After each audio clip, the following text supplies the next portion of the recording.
दोस्तों नमस्कार, मेरा नाम है राजेंद्र प्रताप सिंह और आप देख रहे हैं YouTube channel view point with Rajendra. अगर आप टीजीटी, पीजीटी, एलटी ग्रेड सहित विभिन्न राज्यों की कला विषय के शिक्षक बनने की तैयारी कर रहे हैं, तो प्रस्तुत है 30 प्रश्नों की व्याख्या सहित नई श्रृंखला सुपर 30।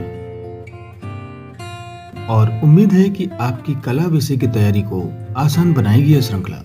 अगर आप चैनल पर नए हैं तो चैनल को सब्सक्राइब जरूर कर लीजिएगा ताकि आपको कला विषय से संबंधित नए वीडियो लगातार मिलते रहें। तो फिर चलिए प्रश्नों को शुरू करते हैं। ताहिती द्वीप किस कलाकार का प्रेरणा स्रोत था?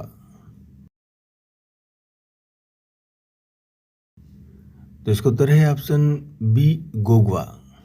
उत्तर प्रभाववादी कलाकारों में पाल गोगवा एक प्रसिद्ध कलाकार माने जाते हैं। उन्होंने फ्रांस के ताहिती द्वीप पर रहकर चित्रों का निर्माण किया, जिसके कारण उनके चित्रों में ताहिती द्वीप की झलक दिखाई पड़ती है। अगला प्रश्न है, द स्टूडियो का कलाकार कौन था? तो इसका उत्तर है ऑप्शन बी, पिकासो।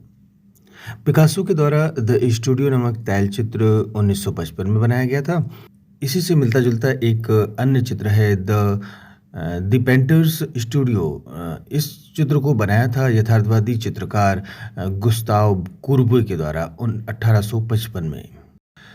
अगला प्रश्न है, द मर्चेंट ऑफ वेनिस किसने लिखा था? तो इसका उत्तर है ऑप्शन बी, विलियम शेक्सपियर ने। द मर्चेंट ऑफ वेनिस यानी वेनिस का सौदागर विलियम शेक्सपियर की रचना है ये।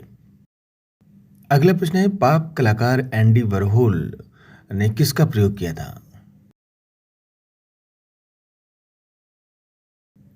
तो इसका उत्तर है ऑप्शन सी, सेरीग्राफ का। एंडी वरहोल एक अमेरिकी कलाकार हैं, निर्देशक हैं और प्रोड्यूसर थे, जिन्होंने 1960 के दशक में अमेरिकी पॉप कला आंदोलन में महत्वपूर्ण भूमिका निभाई थी।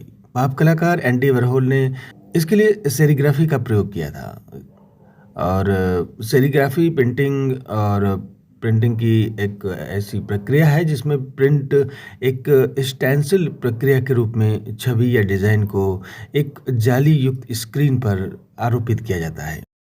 अगला प्रश्न है कि पियरो डेला फ्रांसेस्का किस काल का एक इटालियन चित्रकार था? तो इसका उत्तर है ऑप्शन बी, प्रारंभिक पुनर्जागरण काल का। इटली का चित्रकार पियरो डेला फ्रांसेस्का प्रारंभिक पुनर्जागरण कालीन चित्रकार था। पुनर्जागरण कला का प्रमुख जो केंद्र है वो इटली था और पुनर्जागरण कला की चित्रकला को जन्म दिया था जियोत्तो ने। अगला प्रश्न है, गुस्ताव कुर्बे का जन्म कहाँ हुआ था? तो इसका उत्तर है ऑप्शन डी, फ्रांस में। गुस्ताव कुर्बे का जन्म 1819 ईस्वी में ओरना नाम के छोटे से गांव फ्रांस में एक किसान परिवार में हुआ था। कुर्बे देहाती वातावरण व ग्राम जीवन को चित्रित करना ज्यादा पसंद करते थे। 1844 ईस्वी में राष्ट्रीय प्रदर्शनी में कुर्बे का चित्र कुत्ते के साथ चित्रकार कुर्बे स्वीकृत हुआ और फिर 1849 में दो चित्र और आत्मचित्र व ओरने का भोजन स्वीकृत हुआ। ओरने का भोजन चित्र पर कुर्बे को पुरस्कार भी मिला था। अगला प्रश्न है, एक ऐसे कलाकार का नाम बताइए जो 20वीं शताब्दी की शुरुआत में अवांत गार्डे कला में सबसे महत्वपूर्ण, अति यथार्थवादी और एक केंद्रीय व्यक्ति थे। तो इसका उत्तर है ऑप्शन सी, साल्वाडोर डाली। 20वीं शताब्दी के शुरुआत में अवांते गार्डे कला में सबसे महत्वपूर्ण अति यथार्थवादी कलाकार साल्वाडोर डाली थे। साल्वाडोर डाली का जन्म 1904 ईस्वी में बार्सिलोना, स्पेन में हुआ था। जलता हुआ giraffe, the persistence of memory, melting watch, गृह युद्ध की पूर्व सूचना, ईसा का क्रूसारोपण, स्मृति की निरंतरता जैसे प्रसिद्ध अति यथार्थवादी चित्र साल्वाडोर डाली के हैं। अगला प्रश्न है, गोथिक युग की मूर्तिकला का उच्चतम शास्त्रीय रूप यहाँ पाया जाता है।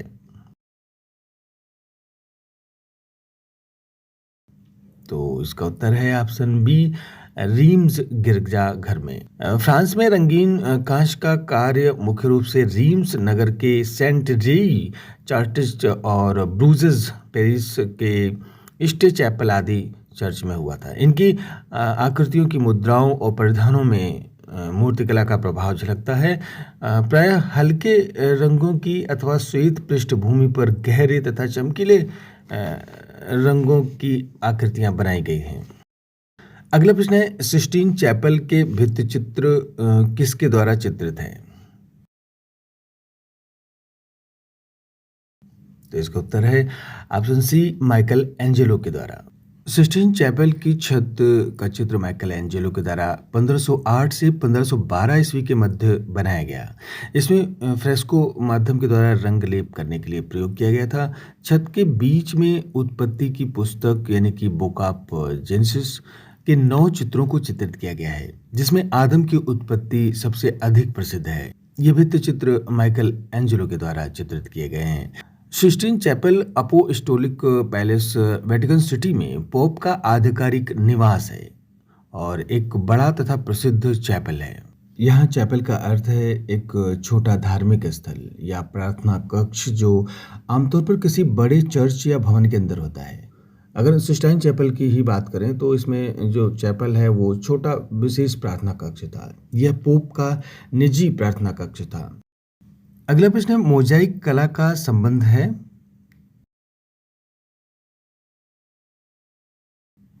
तो इसका उत्तर है ऑप्शन ए, बाइजेंटाइन कला से। बाइजेंटाइन कला का संबंध ईसाई धर्म से है। बाइजेंटाइन कला में संगमरमर एवं शीशे के छोटे छोटे रंगीन टुकड़ों उनसे डिजाइन बनाई जाती थी।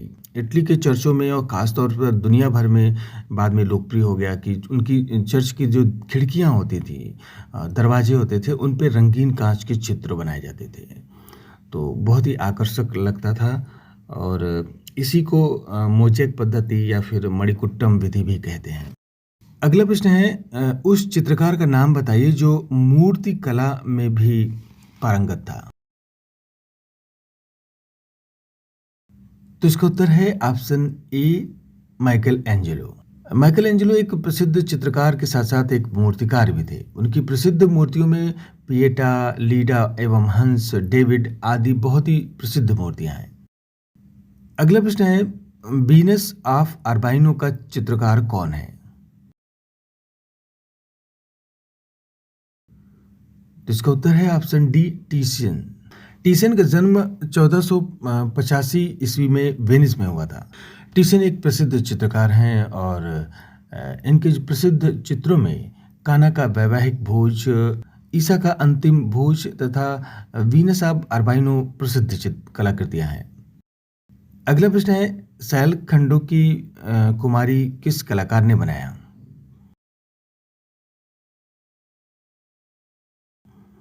तो इसे बनाया था option D, Leonardo da Vinci ने। लियोनार्डो दा विंची इटली के प्रसिद्ध कलाकार थे और इनके द्वारा बनाए गए प्रमुख चित्रों में सैल खंडों की कुमारी यानी वर्जिन ऑफ द रॉक्स और मोनालिसा तो सबसे फेमस है ही है। फिर उसके बाद लास्ट सपर जैसी कलाकृतियां दुनिया भर में प्रसिद्ध हैं। अगला प्रश्न है, तैल चित्रण का आविष्कारक कौन था? तो इसका उत्तर है ऑप्शन सी, वान आइक बंधु। तैल चित्रण का आविष्कार नीदरलैंड के कलाकार वान आइक बंधुओं ने किया था। वर्तमान समय में तैल चित्रण विधि का प्रयोग कैनवस पर चित्र बनाने के लिए अधिक किया जाता है। अगला प्रश्न है, मोनालिसा का चित्र जो है वो कहाँ पर संग्रहित है? तो इसका उत्तर है option A, Meucci the Louvre संग्रहालय में। मोनालिसा इटालियन चित्रकार लियोनार्डो दा विंसी के द्वारा 1503 से 6 के बीच में बनाया गया था और वर्तमान में यह चित्र पेरिस के लूव्र संग्रहालय संरक्षित है। हाल में मेस आइनाक में कुषाण काल का एक बौद्ध विहार उत्खनन में मिला। यह स्थल कहाँ पर स्थित है?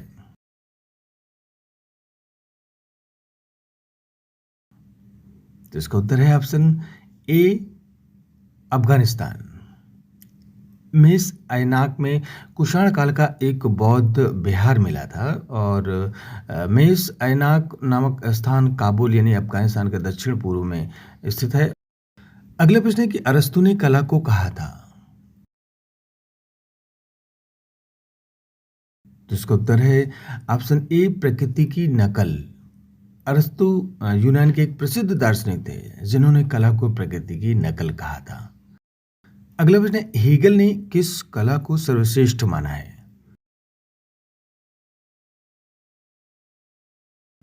तो इसका उत्तर है ऑप्शन ए काव्य कला।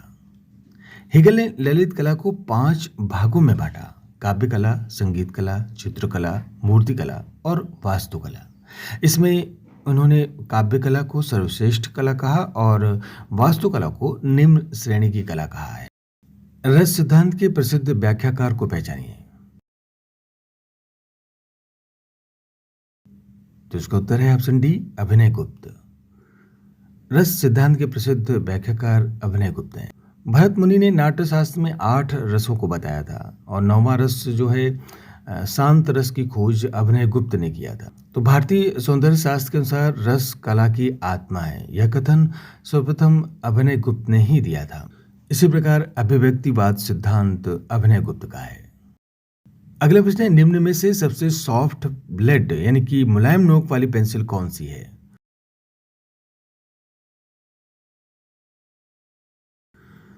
तो इसका उत्तर है ऑप्शन डी 9B। वैसे पेंसिल की खोज 1660 में हुई थी। पेंसिल का निर्माण ग्रेफाइट से किया जाता है। एच पेंसिल सबसे हार्ड और 9B पेंसिल सबसे मुलायम होती है। चित्रों का निर्माण करने के लिए HB पेंसिल का प्रयोग किया जाता है। अगला प्रश्न है अंतराल निम्न में से किसको कहते हैं।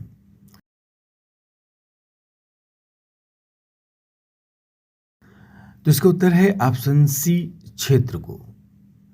अंतराल चित्रकार का द्विआयामी कार्य क्षेत्र होता है। दृश्य कला में अंतराल से तात्पर्य रिक्त स्थान का है। वह स्थान जिसमें कोई स्पर्शनीय वस्तु स्थित हो अंतराल कहलाता है। किसी अंतराल में केवल एक बिंदु रखने से सक्रिय हो जाता है। किसी प्रकार के क्षेत्र विभाजन से अंतराल में सक्रियता असम विभाजन से आती है। प्रभावशाली अंतराल का सृजन आकृतियों के मध्य दूरी छोड़कर किया जाता है। अगला प्रश्न है प्रयाग झा चिल्लर किसके लिए जाने जाते हैं। तो इसका उत्तर है ऑप्शन डी छापा चित्रण के लिए।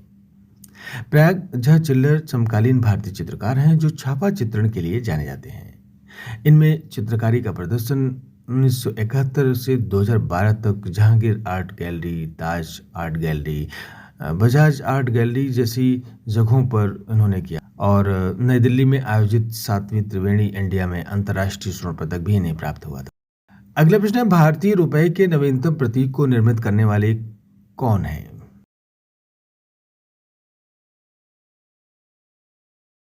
तो इसका उत्तर है option B D Uday Kumar. Uday Kumar Dharmalingam भारतीय रुपए के चिन्ह आर के अभिकल्प के रचनाकार हैं।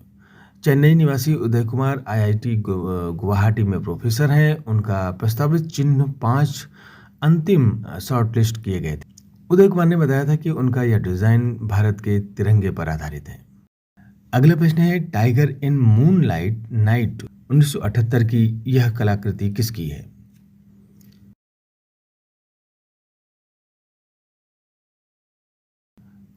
तो इसका उत्तर है ऑप्शन डी जोगिन चौधरी की। जोगिन चौधरी उन महत्वपूर्ण चित्रकारों में से हैं जिन्होंने समकालीन भारतीय कला में अपनी सशक्त अभिव्यक्ति से कला और समाज के रिश्ते को अच्छी तरह से परिभाषित किया है। इनके चित्रों में चित्रित आकृतियों की अंकन शैली से व्यंग विनोद के भाव उभरते हैं। इनके चित्रों में चंद्रमा और बाघ, गणेश, नटी विनोटी आदि शामिल हैं। अगला प्रश्न है अवनीनाथ ठाकुर के शिष्यों में कौन नहीं है। तो दिए गए ऑप्शन में ऑप्शन डी गोपाल घोष। अवनीनाथ ठाकुर के शिष्यों में देवी प्रसाद तो शामिल है ही हैं, नंदलाल बोस उनके प्रिय शिष्य थे। इसी प्रकार LM सेन भी थे, जबकि गोपाल घोष देवी प्रसाद राय चौधरी के शिष्य थे। अगला प्रश्न है, प्रसिद्ध कृति भिखमंगे यानी द बेगर के चित्रकार कौन है?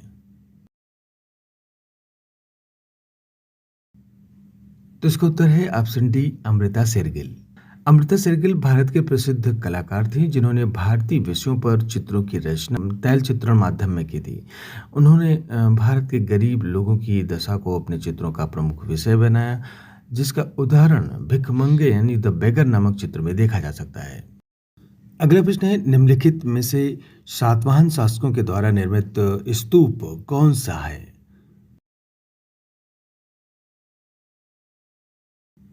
तो इसका उत्तर है ऑप्शन बी, अमरावती।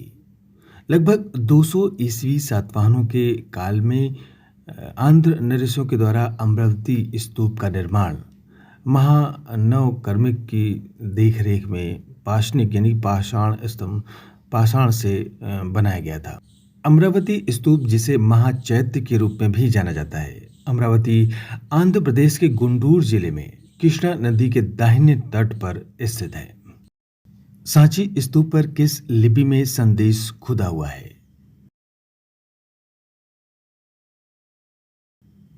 तो इसका उत्तर है ऑप्शन ए, ब्राह्मी लिपि में। सांची स्तूप पर संदेश ब्राह्मी लिपि में खुदा हुआ है। वर्ष 1912 में प्रोफेसर ल्यूडर्स ने अपने ग्रंथ लिस्ट ऑफ ब्राह्मी इंस्क्रिप्शंस में अशोक स्तंभ के अभिलेख को छोड़कर सांची स्मारक के अन्य सभी ब्राह्मी अभिलेखों को सूचीबद्ध किया था। भारतीय मूर्तिकला में हास्य व्यंग का शिल्पांकन विशेष रूप से कहां पर हुआ है?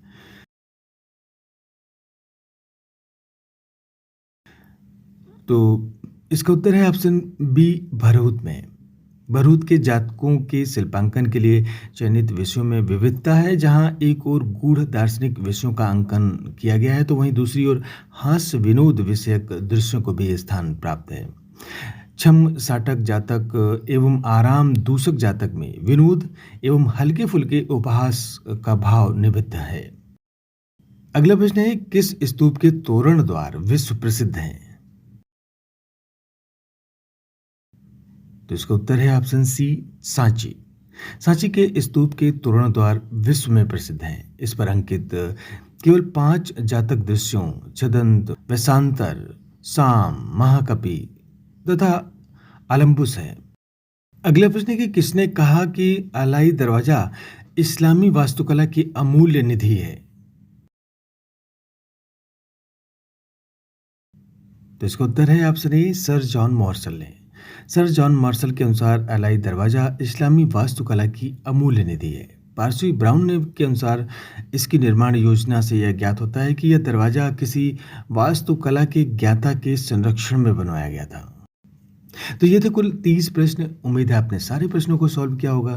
तो फिर मिलते हैं अगले अंक में 30 नए प्रश्नों के साथ। नमस्कार।